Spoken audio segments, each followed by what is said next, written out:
S-400 system की और कई यूनिट आ जाएंगी। रूसी न्यूज एजेंसी टास ने एक वरिष्ठ रूसी रक्षा निर्यात अधिकारी के हवाले से मंगलवार देर रात यह जानकारी दी है। उस जानकारी के अनुसार भारत और रूस के बीच S-400 मिसाइल डिफेंस सिस्टम की नई खेप को लेकर बातचीत चल रही है। रूस के federal service for military technical cooperation के चीफ दिमित्री के हवाले से यह बताया गया है। भारत के पास पहले से ही S-400 सिस्टम है। इस क्षेत्र में भी हमारे सहयोग के विस्तार दिए जाने की क्षमता है। इसका मतलब कि नई डिलीवरी इस समय हमारे साथ बातचीत चल रही है। ये रूस के एक वरिष्ठ अधिकारी के हवाले से बातचीत की जा रही है। अब S-400 सिस्टम था क्या?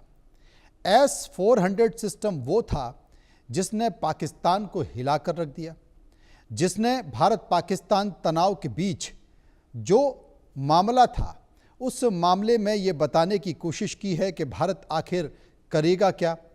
आपको ये भी बता दें कि अब इसमें स्थिति कुछ ऐसी है कि भारत को S-400 डिफेंस सिस्टम और मिलने वाले हैं और रूस ने सप्लाई बढ़ाने के संकेत दे दिए। अब S-400 सिस्टम है क्या, वो कैसे काम करता है, आपको ये भी विस्तार से बता देते हैं। S-400 सिस्टम का जो पहला हिस्सा है वो कमांड व्हीकल का है। दूसरा हिस्सा मल्टी फंक्शनल रडार सिस्टम का है जो खुद ब खुद टारगेट को तलाश लेता है। तीसरा सिस्टम इसका लॉन्च व्हीकल, इसमें मिसाइल्स निकलती है और ये मिसाइल्स दुश्मन के इलाके में जाके उसको नेस्त नाबूद कर देती है।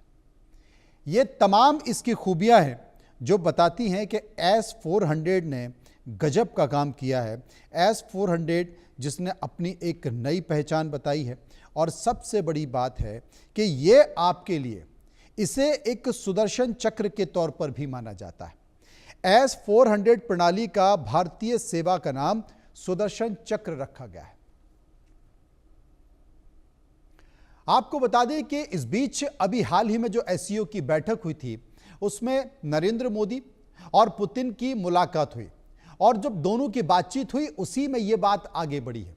चीन के तिनजियान में पुतिन से जब देश के प्रधानमंत्री नरेंद्र मोदी मिले थे उस वक्त मुश्किल घड़ी में भारत और रूस एक दूसरे के साथ थे। पुतिन ने पीएम मोदी को बताया कि वो प्रिय दोस्त हैं और अमेरिकी दबाव के आगे भारत नहीं झुका। ये बहुत बड़ी बात है। सर्गेई लावरोव भारत की रणनीति का मॉस्को सराहना करता है, ये सर्गेई ने कहा। भारत की तारीफ की गई और तारीफ के साथ साथ ये बताया गया